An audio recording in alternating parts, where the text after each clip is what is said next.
જય શ્રી કૃષ્ણ. એસએસસી ક્લાસીસના રાજપૂત આયુષના સૌ વિદ્યાર્થી મિત્રોને નમસ્કાર. મિત્રો, આ એક નાનકડો ઇન્ટ્રો વિડીયો છે જે લેક્ચર સ્ટાર્ટ થવા પહેલાં 2 જ મિનિટનો ચાલશે, એના પછી લેક્ચર સ્ટાર્ટ થશે, બરાબર. અને સૌથી પહેલાં મેં વાત કરી દેમ તો મારું નામ આયુષ રાજપૂત અને આપણા ક્લાસીસનું નામ છે એસએસીસી, જેનું ફૂલ ફોર્મ છે સ્ટુડન્ટ અચીવ કોમર્સ ક્લાસીસ, બરાબર. અહીંયા સાઇડ પર તમને મારો મોબાઈલ નંબર દેખાશે. જો તમને કોઈ પણ સબ્જેક્ટમાં ડાઉટ હોય 11, 12 કોમર્સ, બીકોમ, એમકોમ, બરાબર, તમે એના પર મેસેજ કરીને પૂછી શકે. પછી એની નીચે મારા યુટ્યુબનું ચેનલ દેખાશે અને એ યુટ્યુબના ચેનલ પર તમને 11, 12ના તો થોડાક ઓછા મળશે, પણ બીકોમ એમકોમના પૂરેપૂરા વિડીયો મળશે તમને. અને એની અંદર વિડીયોની અંદર કોમેન્ટ કરજો જો કંઈ બી નહીં ખબર પડે તો, બરાબર. આ બાજુ મારા ઉપર દેખાશે મારું પર્સનલ ઇન્સ્ટાગ્રામ અકાઉન્ટ હશે, એની નીચે આપણા ક્લાસીસનું ઇન્સ્ટાગ્રામ અકાઉન્ટ હશે અને એની નીચે એક ઇન્સ્ટાગ્રામનું અલગથી અકાઉન્ટ બનાવ્યું છે જેની અંદર 11, 12 પ્રથમ પરીક્ષા અને દ્વિતીય પરીક્ષાના તમને પેપર મળી જશે, બરાબર. અને એકદમ લાસ્ટમાં તમને દેખાશે ટેલિગ્રામનું ચેનલ છે. ટેલિગ્રામના ચેનલની અંદર 12th બોર્ડના અને બીકોમ એમકોમના યુનિવર્સિટીના બધા પેપર મૂકેલા છે, બરાબર. અને એ પેપર શોધવા માટે મારા એમકોમની અંદર સાથે ભણતી એક છોકરી હતી પ્રિયા, જેણે હેલ્પ કરી છે, તો એ બધું ક્રેડિટ એને જ જાય છે, બરાબર. અને સ્પેશિયલી વાત કરી દેમ તો આપણા ક્લાસના અત્યાર સુધી કોઈ પેઇડ કોર્સ એટલે કે જે તમે પૈસાથી ખરીદીને ભણી શકે તેવા કોઈ કોર્સ નથી અને આપણા ટ્યુશન ક્લાસીસનું કોઈ અત્યાર સુધી એપ્લિકેશન નથી, બરાબર, જે ટૂંક સમયમાં ડેવલપ થશે, બરાબર. કંઈ બી ડાઉટ હોય એની ટાઈમ તમે પૂછી શકે અને આ જેટલી વસ્તુ દેખાય એ બધી વસ્તુ હું હેન્ડલ એકલો જ કરું છું. એટલે કદાચ શક્યતા એવી કે તમારા મેસેજના રિપ્લાય આપવામાં કે કોમેન્ટના રિપ્લાય આપવામાં થોડો ટાઈમ લાગી જાય, તો થોડુંક વેઇટ કરજો અને આપણે વિડીયો સ્ટાર્ટ કરીએ, બરાબર. Thank you. જો પોતાની ઇજ્જત બચાવવા માંગતા હોય તો કંઈ બોલતા નહીં, બરાબર. ચાલો, માળખું લાવવાનું તો ભૂલી ગયેલો છે એટલે માળખા માટે એક પાનું છોડવાનું. કાલે લખાવું માળખું તમને, કેવું પૂછાય, કયા પેપરમાં પૂછાય તે. નોટ કાઢો ફટાફટ, રિવિઝન હેડિંગ આપો. જેવું મેં હેડિંગ આપું તેવું જ હેડિંગ આપજો. એક પાનું છોડી દેવા આટલું લખીને, એટલે કાલે આઈએમપી થિયરી તો આપી દીધેલી ને તમને મેં. એ આઈએમપી થિયરી એટલી જ વાંચવાની, બીજું એક્સ્ટ્રા કંઈ વાંચવાનું નહીં. આ માળખું ને બ્લુ પ્રિન્ટ લખીને એક પેજ છોડી દો ઝડપથી. ચાલો, બેટરી જલ્દી કર. લકડી ગ્રીસ સાચું કેમ તમારામાં એવું જ સેમ જ પૂછ્યું ઇન્ટરનલમાં? તમારી જ કોલેજ પૈસા વધારે લે ને એટલે એવું જ હતું, તો જ સુવિધા મળે. આ લોકોને 3000માં કોઈ સુવિધા નહીં મળે, હા.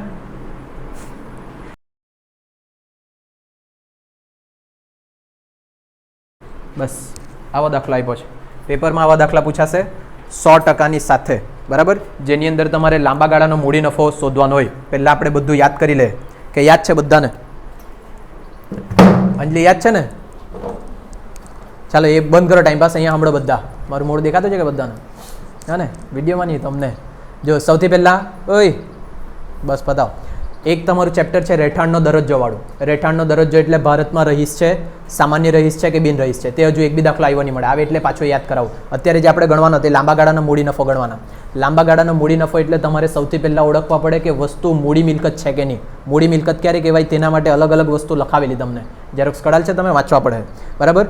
ધંધામાં વેપાર થતી હોય ને તે સિવાયની બધી મિલકત એટલે કઈ મિલકત? મૂડી મિલકત. ધંધામાં જે વસ્તુનો વેપાર કરતો, ધારો કે મારું કાપડનું દુકાન હોય, મેં કપડાં વેચતો, મારા કિરાણાની દુકાન હોય, મેં ઘઉં ચોખા વેચતો, તો એ બધું મારા માટે શું કહેવાય? માલ. પણ તે સિવાય જો મેં કંઈ બીજી વસ્તુ વેચું તો એ બધી વસ્તુ શું કહેવાશે મારા માટે? મિલકત. અને મૂડી મિલકતમાં અમુક વસ્તુનો સમાવેશ નહીં થાય, જેમાં તમારી અંગત મિલકત હોય. અંગત મિલકત એટલે તમે પોતાની કાર વેચે, પોતાની બાઇક વેચે તો એ મૂડી મિલકત કહેવાશે? નહીં કહેવાય. પણ અંગત મિલકતમાં પાછી અમુક એવી મિલકત કે જે મૂડી મિલકત કહેવાય, જેની અંદર ઝવેરાત, સોનું ચાંદી, પછી કંઈક પોસ્ટર ને પેઇન્ટિંગ એવું બધું આવતું ને, આ બધા તમારા મૂડી મિલકત કહેવાય. મૂડી મિલકતમાં પાછા 3 પ્રકાર અલગ પડતા છે.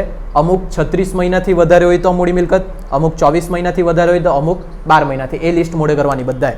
જો નક્કી થઈ ગયું કે એ મિલકત મૂડી મિલકત છે, બરાબર. ધારો કે મેં અહીંયા એક વસ્તુ લખું ઝવેરાત.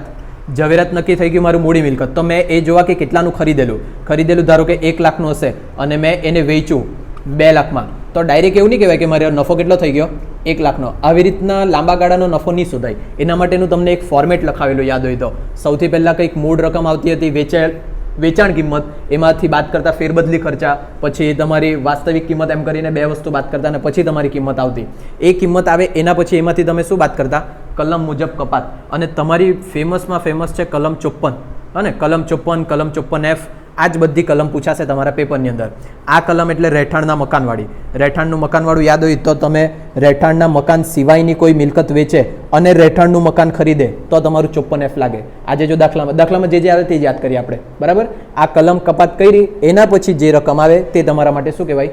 મૂડી નફો. અને એના પર તમારે ટેક્સ આપવાનો, બરાબર. લાંબા ગાળા અને ટૂંકા ગાળા બે પ્રકારના આવે, પણ બંનેમાં ફોર્મેટ સેમ જ હોય એટલે આપણે એવું ને એવું જ રાખીએ. હવે તમારા આગળ પાનામાં જોઈને મને ફોર્મેટ લખાવો જરીક. ફોર્મેટ મને એકદમ એક્ઝેક્ટ યાદ નથી. લાંબા ગાળાના મૂડી નફાનું ફોર્મેટ.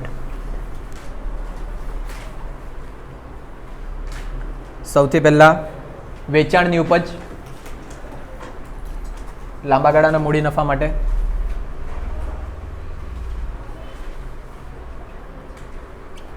પહેલું લગભગ આ જ આવતું છે, વેચાણની ઉપજ. એમાંથી બાદ થાય ફેરબદલી ખર્ચ.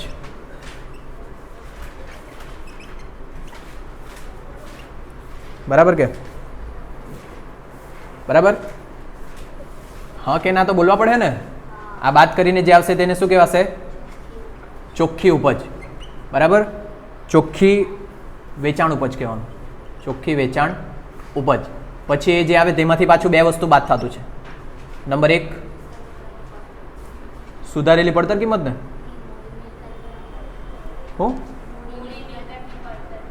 મૂડી મિલકતની પડતર કિંમત. તો અહીંયા હેડિંગ આવે કઈ? લાવ મને આપો.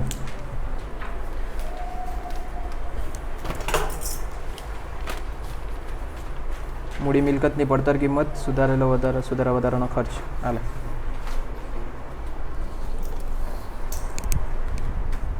મૂડી મિલકતની પડતર કિંમત. આમાં સુધારેલી પડતર કિંમત બી હોઈ શકે. અને નંબર 2 સુધારા વધારાના ખર્ચા ને, સુધારા વધારાના ખર્ચા. આ બંને વસ્તુ માઇનસ થઈ જાય પછી જે રકમ મળે તે તમારી રકમને શું કહેવાતું છે? લાંબા ગાળા અથવા ટૂંકા ગાળાનો મૂડી નફો, એવું જ કહી ને. ચાલો તો અહીંયા લખીએ લાંબા ગાળાનો મૂડી નફો. અને એના પછી એમાંથી તમારે બાદ કરવાનું કલમ, જે કલમ પ્રમાણે કપાત અપાતી હોય તે. એ કલમ પ્રમાણે કપાત માઇનસ કરી દે. એના પછી તમારો જે જવાબ મળે તે તમારો કહેવાય લાંબા ગાળાનો કરપાત્ર મૂડી નફો. બરાબર? આ જ નમૂનામાં દાખલો ગણાશે. 14 માર્ક્સ, 8 માર્ક્સ, 6 માર્ક્સ ગમે તેમાં પૂછી શકે એ લોકો. બરાબર? મોટો દાખલો પૂછ્યો તો 1 થી વધારે મિલકત ગણવાની, નાનો પૂછ્યો તો 8 ને 6 માર્ક્સમાં પૂછી શકે. અને હવે બધી મૂડી મિલકત, અહીંયા તમે મૂડી મિલકત જોતા હોય ને તો જો પહેલું સુરત શહેરમાં જમીન, ઝવેરાત, બારડોલી, સુગર ફેક્ટરીના બિન નોંધાયેલા શહેર, ટોટલ 6 તમને મૂડી મિલકત આપી છે. એટલે જો તમે આ નમૂનો 6 વખત મૂકે, યાદ એવો એક દાખલો ગણેલો આપણે, અને તમે લોકો હતા ત્યારે, આ 6 વખત નમૂનો મૂકે ને 6 એ 6 નું અલગ ગણે તો બી ચાલે. પણ આજે એવું કરીએ, આ એક વખત નમૂનો લખીએ અને બધી મિલકત અહીંયા બાજુમાં લખીએ, અને એટલે એક નલ્લા ફોર્મેટમાં થઈ જાય આપણું. ચાલો તો એના માટે પહેલાં તો ઉપર હેડિંગ આપવા પડે. કોના ચોપડે છે? અનામિકાને. તો ઉપર હેડિંગ આપીએ શ્રી અનામિકાની મૂડી નફાની કરપાત્ર આવકની ગણતરી. કરપાત્ર આવકની ગણતરી. તમે ટેક્સનો કોઈ બી દાખલો ગણતા હોય તો ઉપર એક બે વસ્તુ લખવા પડે. કઈ કઈ? અથવા તો એમ કે 2 વર્ષ લખવા પડે. કયા કયા 2 વર્ષ? પાછલું વર્ષ અને આકરણી વર્ષ. તમે હંમેશા હિસાબ કરે તે કયા વર્ષના હિસાબ કરે? પાછલા વર્ષના. અને પાછલું વર્ષ પતી જાય તો જ તમે આકરણી વર્ષ એટલે ચાલુ વર્ષ બી કહી શકે. તમે જે વર્ષે તમે ગયા વર્ષના હિસાબ કરતા હોય તેને આકરણી વર્ષ કહી શકે. ચાલો પાછલું વર્ષ એટલે કયું વર્ષ હશે? આમાં જોઈને વાંચીને કહો. કાં તો આકરણી વર્ષ આપેલું હોય તો તેમ. આકરણી વર્ષ દેખાય ઉપર પહેલી લીટીમાં 2023-24. આકરણી વર્ષ જો 23-24 હોય તો પાછલું વર્ષ કયું હશે? 2022-23. આટલું પહેલાં લખી દેવાનું બધાએ. ચાલો એમ છે ને, તમારે આ જે ફોર્મેટ છે તે ફોર્મેટ વારંવાર લખીને ગણવાનું હોય, પણ આજે આપણે આવું શોર્ટકટ વાપરી જોઈએ. અને જો હરકી રીતના જવાબ બેસી જતો હોય તો આ રીતના જ ગણવાનું તમારે. ચાલો પહેલી કઈ મિલકત છે? સુરત શહેરમાં જમીન. એટલે પહેલાં લખીએ અહીંયા સુરત શહેરની જમીન. ટોટલ કેટલી છે? 5 છે? 6 છે? 6 છે. બરાબર? એટલે ખાના જો બનાવીએ 1 2 3 4 5 ઓકે થઈ જાય.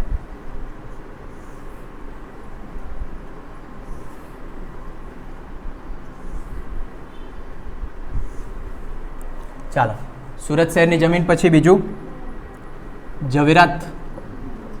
ત્રીજું બારડોલી સુગર ફેક્ટરીના બિન નોંધાયેલા શેર. આખું લખીએ બારડોલી સુગર ફેક્ટરીના બિન નોંધાયેલા શેર.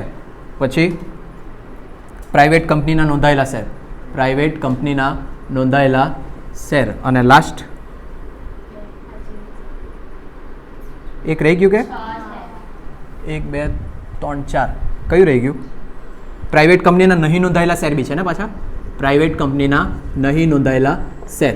અને છઠ્ઠું ખાનું કેમ નહીં બનાવ્યું તે જો અહીંયા જો. તમે સૌથી પહેલાં શું લખે? વેચાણની ઉપજ. જો મેં તમને એમ કેમ તમારા પાસે ઝવેરાત છે 10,000નું, તમે એને વેચે ને તો તમારું શું ઊભું થાય? મૂડી નફો. પણ છઠ્ઠી મિલકત જો રહેઠાણનું ફ્લેટ વેચેલું છે, નહીં મળે. વેચેલું નહીં મળે તો એની મૂડી નફાની તો ગણતરીની વાત જ નહીં આવે. ખબર પડે અહીંયા ભૂમિકા. એટલે મેં છઠ્ઠું ખાનું નથી બનાવ્યું. જો અહીંયા જો ઝવેરાત મારું 10,000નું છે, જો મેં એને વેચા તો મારા નફાની વાત આવે. પણ ઝવેરાત મારું 10,000નું છે, એને મેં વેચતો નથી, તો કોઈ આવીને મારા પરથી ટેક્સ વસૂલ નહીં કરી શકે. બરાબર? જ્યાર સુધી વેચાની ત્યાર સુધી અસ્તિત્વમાં નહીં આવશે. એક એક ગણાવ, શાંતિથી સમજજો. સૌથી પહેલાં લખવાની વેચાણની ઉપજ. સુરતના શહેરમાં જે જમીન છે તે વેચીને કેટલા રૂપિયા મળ્યા આપણને? 6,32,000. દેખાય બધાને? અને ફોર્મેટ પ્રમાણે ચાલવાનું છે. અને 100% દાખલો પૂછાય જ આવો જ. ફેરબદલી ખર્ચા એટલે કે એ વેચાણ કરતી વખતે કોઈ ખર્ચા થયા આપણને? બાજુમાં જો વેચાણ ખર્ચા આપેલા છે, કેટલા રૂપિયા? 750. તો તે એમાંથી વાત કરવાના, એટલે તમને મળે ચોખ્ખી વેચાણ ઉપજ. આને છે ને થોડુંક આ બાજુ લખું. 6,32,000 એમાંથી માઇનસ કેટલા કર્યા આપણે? 750. એટલે ચોખ્ખી વેચાણ ઉપજ કેટલી મળી આપણને? 6,31,250. ક્લિયર છે આટલું બધાને? નમૂનો પરફેક્ટ ગોખવાનો. વેચાણની ઉપજ જેટલા રૂપિયામાં વેચવું હોય તે, એમાંથી ફેરબદલી ખર્ચા એટલે કે વેચતી વખતે જે ખર્ચા થયેલા છે ને તે તમારે માઇનસ કરવાના. એટલે શું મળી જાય તમને? ચોખ્ખી વેચાણ ઉપજ. એના પછી મૂડી મિલકતની પડતર કિંમત. મૂડી મિલકતની પડતર કિંમત એટલે કે આ જે છે તમે કેટલા રૂપિયામાં ખરીદેલું તે, અને જ્યારે ખરીદેલું હોય કેટલા રૂપિયાનું ખરીદેલું છે? 1 લાખ રૂપિયાનું. દેખાય બધાને? ખરીદ કિંમત જોજો અહીંયા બધા આની ગણતરી આવતી યાદ હોય તો. 1 લાખ રૂપિયાનું મેં ખરીદેલું. જે વર્ષે ખરીદેલું હોય તેનો સૂચકાંક ક્યાં લખવાનો? છેદમાં. અને પાછલા વર્ષનો સૂચકાંક સાથે શું કરવાનું? ગુણાકાર. યાદ આવ્યું? અને નહીં યાદ આવ્યું હોય તો યાદ કરી લેજો. હવે પહેલાં તો જેટલા રૂપિયામાં ખરીદેલું તેનો સૂચકાંક છેદમાં કયા વર્ષે ખરીદેલ છે તે જોઈ લો. 112. 112 એટલે કયા વર્ષનો કહેવાય? 2001-2 નો કહેવાશે. હા ને? એટલે 2001-2 નો સૂચકાંક તમને ઉપર સવાલમાં આપેલો હશે. કેટલા રૂપિયા? 100. પછી ગુણ્યા પાછલું વર્ષ. પાછલું વર્ષ આપણું 22-23 ને 22-23 નો સૂચકાંક કેટલો આપેલો છે? 331. દેખાય બધાને સૂચકાંક? જો હવે 23-24 ની વાત કરું ને, આના પછીના વર્ષનો 23-24 નો લગભગ આટલો છે સૂચકાંક 348. યાદ રાખી લેજો. પેપરમાં નહીં આપેલું હોય ને તો તમારે કેટલો લખવાનો? 348. અત્યારનો લેટેસ્ટ 2000 લેટેસ્ટ એમ નહીં કહેવાય એમ જોવા જાય તો 23-24 નો. બરાબર? ધ્યાનમાં રાખજો. 22-23 નો 331, 23-24 નો 348. પેપરમાં નહીં આપેલું હોય તો આટલો લેવાનો. બરાબર? કરો ગુણાકાર ભાગાકાર. 3,31,000. પછી બીજું સુધારા વધારાનો ખર્ચ. તમે જ્યારે ખરીદેલું, ખરીદી વખતનો કોઈ ખર્ચાનું ખાનું આપેલું છે તમને? નહીં આપેલું. એટલે કોઈ બી માં તમારો સુધારા વધારાનો ખર્ચ આવશે નહીં. એટલે આ તમારું ડેશ. તો કરો માઇનસ. લાંબા ગાળાનો મૂડી નફો મળી ગયો.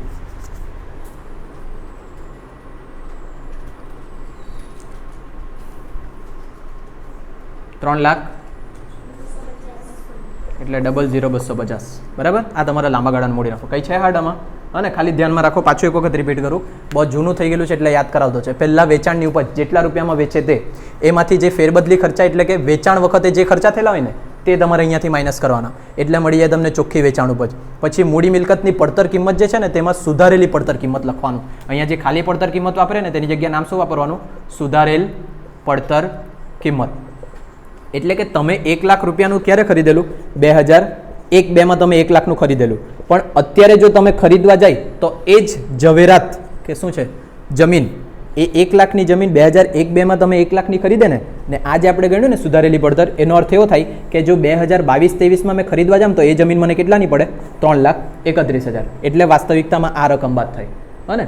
એટલે જો તમને એમ સાદું સિમ્પલ કેમ તમારા દાદા કે દાદી કે મમ્મી કે પપ્પાએ 2002 તમારી જમીન ખરીદીને આપી તમને 1 લાખની. બરાબર? તમે એ જમીન વેચી 6 લાખમાં, તો તમને ટેક્સવાળા શું કહેશે? 5 લાખ રૂપિયા પર શું આપવાનું તમારે? ટેક્સ. કેમ કે આટલાનો તમારો નફો થયો. તો 5 લાખ રૂપિયા પર જો તમે ટેક્સ આપવા જાય તો તમારો બધા પૈસા શેમાં પતી જાય? ટેક્સમાં જ. એટલે ગણતરી માટે શું કરે ખબર? આ 1 લાખ રૂપિયાની જે જમીન ત્યારે ખરીદેલી ને તે જમીન અત્યારે કેટલાની થતી છે? અત્યારે એટલે 2022-23. તો એને કહેવાય સુધારેલી પડતર. એ સુધારેલી પડતર માટે છે ને પહેલાના ટાઈમે સૂચકાંક નક્કી થયેલા કે જ્યારે આ 2002 સૂચકાંક 100, તો તો બીજા વર્ષે વધી જાય. સૂચકાંક એટલે છે ને પૈસામાં ઇન્ફ્લેશન રેટ કેટલું વધતું છે તે. 10 રૂપિયાની પહેલાં તમને 10 લખોટી મળતી ને તો હવે 10 રૂપિયાની 2 લખોટી મળતી થઈ ગયેલી. પૈસા તો તેટલા જ રહ્યા પણ એની પાવર ઘટી ગઈ. તો એ પાવર અહીંયા છેદમાં લખાય. પહેલાં 100 રૂપિયાના પાવર. પહેલું સ્ટાર્ટ ક્યારે થયેલું? 2001માં સૂચકાંક ગણવાનું. એના પહેલાં કોઈ સૂચકાંક નથી. જો તમારા દાખલામાં એના પહેલાંના કોઈ બી વર્ષ આપેલા હોય 1998, 1957, 58 તો તેવા ટાઈમે સૂચકાંક કેટલો લેવાનો હંમેશા તમારે? 100. કેમ કે સ્ટાર્ટ 2001થી થયેલું છે. એના પછી દર વર્ષે વધતા ગયા ને અત્યારે હાલમાં કેટલું છે? 331 આ વર્ષ પ્રમાણે. અને જે તમારા પેપરમાં નહીં આપ્યું તો તે પેપરમાં કેટલું લેવાનું તમારે? 348. એટલે કે જે 2001ની અંદર 100 રૂપિયાની કિંમત હતી ને તે અત્યારે વધીને કેટલી થઈ ગયેલી? 348. અર્થ ખબર પડે? પેપરમાં અર્થ નથી પૂછવાનો, તમારે ખાલી દાખલો જ ગણવાનો છે. બરાબર? જો હવે મેં તમને એમ કેમ, તમારા પપ્પાએ જે 2002માં જમીન ખરીદેલી 1 લાખની, એ ખરીદતી વખતે દસ્તાવેજના 50,000 ખર્ચા થયેલા, તો એ કહેવાય વધારાના ખર્ચા. તો આ સુધારા વધારે. અથવા તો બીજું એમ કેમ, ફર્નિચર કરાવ્યું તમારા પપ્પાએ 10,000નું, જમીન ઉપર ફર્નિચર નહીં થાય એમ જોવા જાય તો બાંધકામ કરાવ્યું છે 10,000નું. આ બાંધકામ જે કરાવ્યું તે તમારો કયો ખર્ચો કહેવાય? સુધારા વધારાનો. એના માટે બી આવું જ કરવાનું પાછું. 10,000 ભાગ્યા 100 ગુણ્યા 331. ક્લિયર? હવે કાલે પાછું આ નહીં સમજાવો, હા ને? નહીં ખબર પડે તો પાછો વિડીયો જોઈ લેજો. ચાલો, આવી તમારી કઈ લાંબા ગાળાનો મૂડી નફો. એટલે કે આટલા નફાની ઉપર તમારે ટેક્સ આપવાનું એવું ગવર્મેન્ટે નક્કી કર્યું છે. આ એક મિલકત ગણી. એવી જ રીતના હવે ગણીએ ઝવેરાત.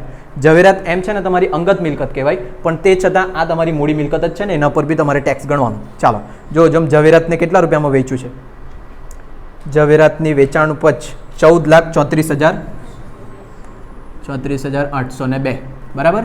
એમાંથી માઇનસ કરો ફેરબદલી ખર્ચા. એટલે કે એના ફેરબદલી વેચાણ કરવા પાછળ કોઈ ખર્ચો થયેલો છે? નહીં જેવો થયેલો, એટલે અહીંયા કરીએ ડેશ.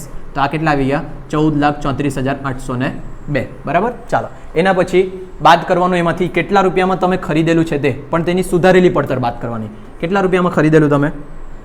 4,83,915. ખાસ ધ્યાન રાખવાનું, કયા વર્ષે ખરીદેલું ને તેનો જ સૂચકાંક છેદમાં આવવા જોઈએ. કયા વર્ષે ખરીદેલું છે? જો 116 એટલે 5-6 થાય વર્ષ, અને 5-6 નો સૂચકાંક કેટલો? 117. એ તમારો છેદમાં જે વર્ષનો ગણતા છે તે તમારો ગુણાકાર 331. પેપરમાં 348 યાદ રાખવાનું. કરો.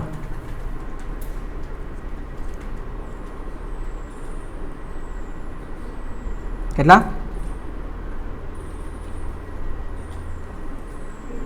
13,69,024. આટલા. એટલે અત્યારે તમે આ જે ઝવેરાત ખરીદવા જાય તો આટલાનું મળે તમને. કરો માઇનસ.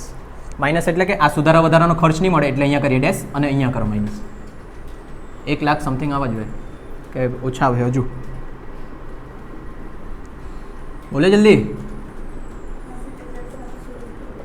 65,778. ક્લિયર? આટલું. એવી જ રીતના ગણીએ ત્રીજી. ખબર પડતી છે ને? ખાલી નમૂના પ્રમાણે જ ગણતરી કરવાની છે. ત્રીજું જો શું છે? બારડોલી સુગર ફેક્ટરી બિન નોંધાયેલા શેર. બરાબર? ચાલો, જે હોય તે એ બી તમારી મૂડી મિલકત જ છે. તો વેચાણની ઉપજ કેટલા રૂપિયાની છે? વેચાણની ઉપજ કાંથી 10 લાખ જેવી તો દેખાયા કરવાનું. 10,03,40. ગાંજો ફૂકીને ગણે તો આવું જ ગણાય. ચાલો, ફેરબદલી ખર્ચો એટલે વેચાણ લગતો ખર્ચો કેટલો થયેલો છે એમાં? 900. કઈ મિસ કરતા છે એવું કેમ લાગ્યા કરે મને? બરાબર જ છે. ચાલો, માઇનસ કરો. 9,99,440. બરાબર? ટેક્સના દાખલા બહુ ધ્યાનથી ગણવાના. ચાલો, એના પછી મૂડી મિલકતની સુધારેલી પડતર બાદ કરીએ. અહીંયા એડિંગ આપી દે બાદ, અહીંયા બી લખી દે બાદ. ચાલો, હવે કેટલા રૂપિયામાં ખરીદેલું તે જોઈ લો.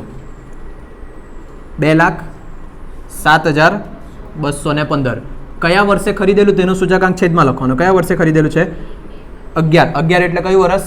10/11 એનો સૂચકાંક 167 ને અત્યારનો છે 331.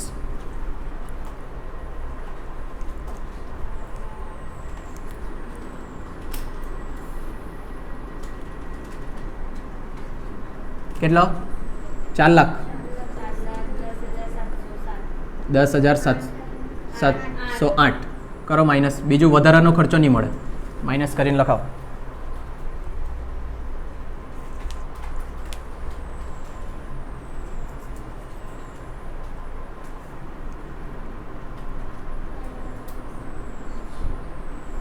કેટલા 732 ક્લિયર આટલું બધાને. ચાલો હવે નેક્સ્ટ પર જાય. હું છે પ્રાઇવેટ કંપનીના નોંધાયેલા શેર છે કે ડિબેન્ચર છે? ડિબેન્ચર અને અહીંયા બી લખીએ ડિબેન્ચર. ચાલો ટેક્સ એટલે કાયદા ભરેલા જોઈએ. હવે આના કાયદાની વાત કરીએ.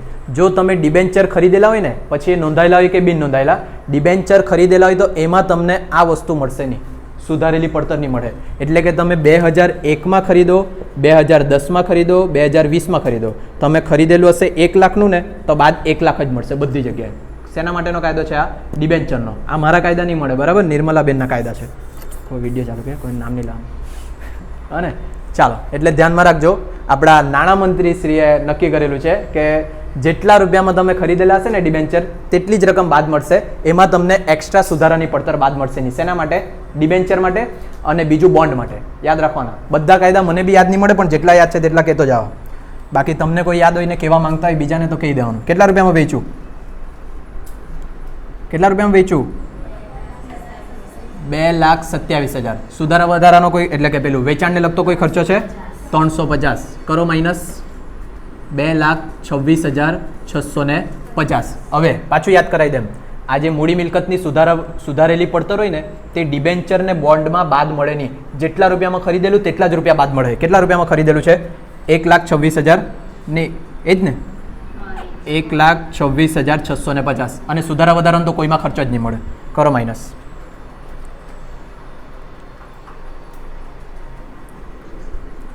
1 લાખ. બરાબર. અને આવી જાઓ લાસ્ટમાં. ડિબેન્ચર કેટલાનું છે વેચેલું? 4,06,478. ખબર પડે ને હું લખવા ને વેચાણનો કોઈ ખર્ચો નહીં મળે એટલે આવી કેટલા આવી જવાના? 4,06,478. ડિબેન્ચર ને બોન્ડ હોય એટલે સુધારવાની નહીં પડતર. જેટલા રૂપિયાની ખરીદી છે તેટલા જ માઇનસ થાય. કેટલા? 2,61,237. કરો માઇનસ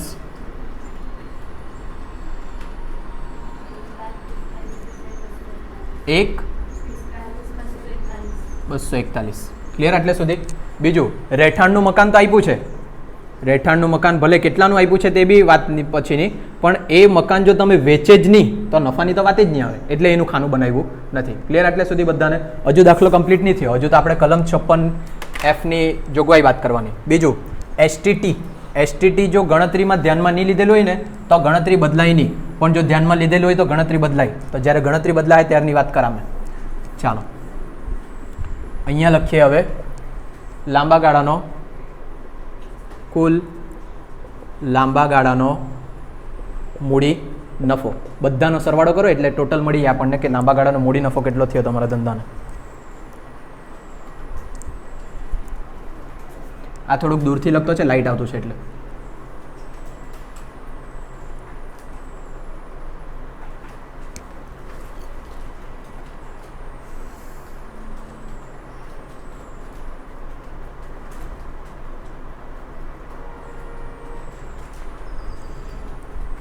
કેટલા આવે?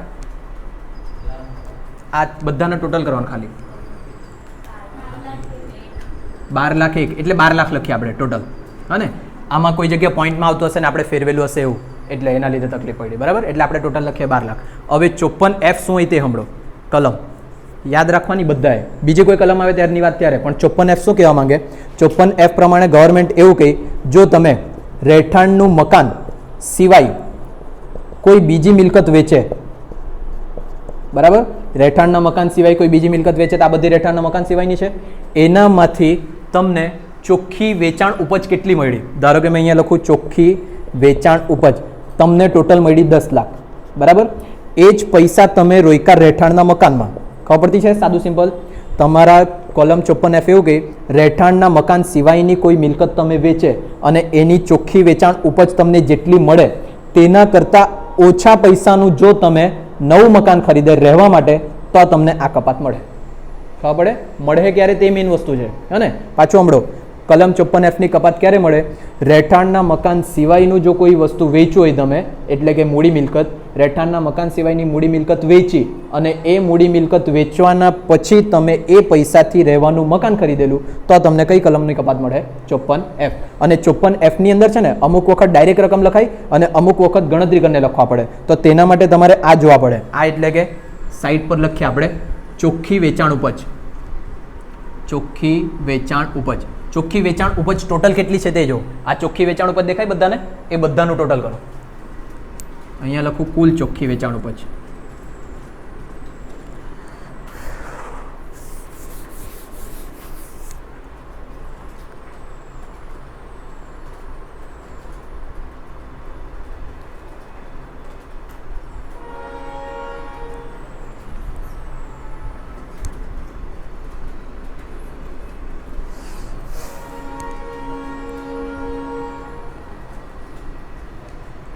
બોલો કેટલા?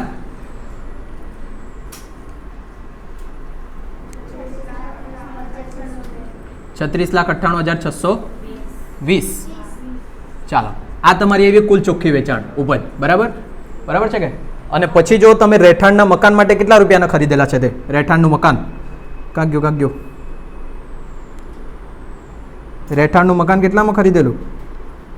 29,58,000. દેખાય કે રહેઠાણનો ફ્લેટ નીચે નંબર 6 માં અહીંયા લખું નવા રહેઠાણની પડતર કિંમત. પાછું સમજાવવા, મને ખબર કલમમાં જ તકલીફ પડે.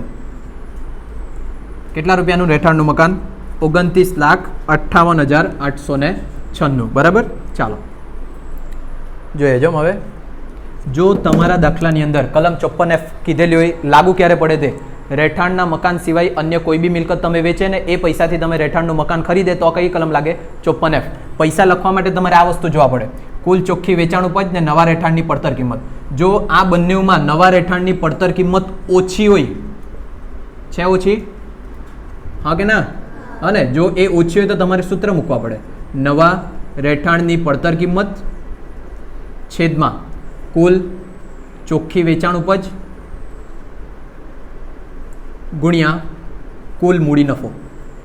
આ સૂત્ર ક્યારે મૂકવાનું? જ્યારે આ બંનેમાંથી રહેઠાણની પડતર કિંમત ઓછી હોય ત્યારે. જ્યારે ઓછી નહીં હશે ને ત્યારે એકાદ દાખલામાં બતાવવા, અત્યારે બધું નહીં મિક્સ કરો. બરાબર. એટલે અહીંયાથી માઇનસ કરીએ કલમ 54F મુજબ કપાત. અને ટ્વિસ્ટની વસ્તુ એ છે કે તમે સૂત્ર અહીંયા નહીં મૂકી શકે, અહીંયા ડાયરેક્ટ તમારે રકમ મૂકવાની હોય. સૂત્ર તમારે પેપરમાં એમ તો બતાવવાનું જ નહીં હોય, પણ તે છતાં તમે સાઈડ પર બતાવી દો ને તો કોઈ ખોટું આપશે નહીં. હા ને? ડાયરેક્ટ કલમ લગાડીને પૈસા જ નક્કી કરવાના. ચાલો, નવા મકાનની મેં ઉલટું લખ્યું છે કદાચ. હા, નવા મકાનની પડતર કિંમત બરાબર લખ્યું છે. ચાલો, નવા મકાનની પડતર કિંમત કેટલા રૂપિયા છે? 29,58,896. અને ભાગ્યા કરો કુલ ચોખ્ખી વેચાણની ઉપજ 36,98,620 અને ગુણ્યા કુલ મૂડી નફો. કુલ મૂડી નફો કેટલો તમારો? 12 લાખ.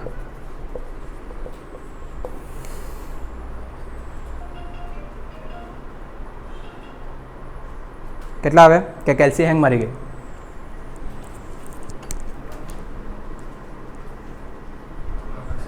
9,60,000. એટલે આટલા રૂપિયાની તમને કપાત મળે. અને બાદ કરો બાકીના કેટલા પૈસા બચ્યા તે જો.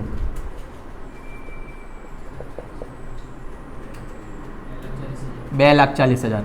આ જે 2,40,000 આવ્યો તેને કહેવાય કરપાત્ર લાંબા ગાળાનો મૂડી નફો. આવી રીતના ગણતરી થાય અને આને કહેવાય ટેક્સ. બરાબર. હસ્યા કરે વાસા. જો એક વસ્તુ ધ્યાન રાખજો, આમાં તમે નહીં હતા સ્ટાર્ટિંગમાં, બરાબર, પણ આ લોકો બી એટલા જ પાણીમાં લાગતા છે મને. હા ને? એટલે ધ્યાન રાખવાનું. બસ આવા જેટલા દાખલા કરાવવા ને તે જ દાખલા પૂછાય. છેલ્લે તમે તમારી ઈચ્છા પ્રમાણે ગોખી શકે, સમજી શકે જે કરવાના તે. બરાબર. બીજું બી એક ગણવાનું હતો પણ સમજાવવામાં બહુ ટાઈમ નીકળી ગયો. લખો એક દાખલો બીજો. લખે કેવી રીતના?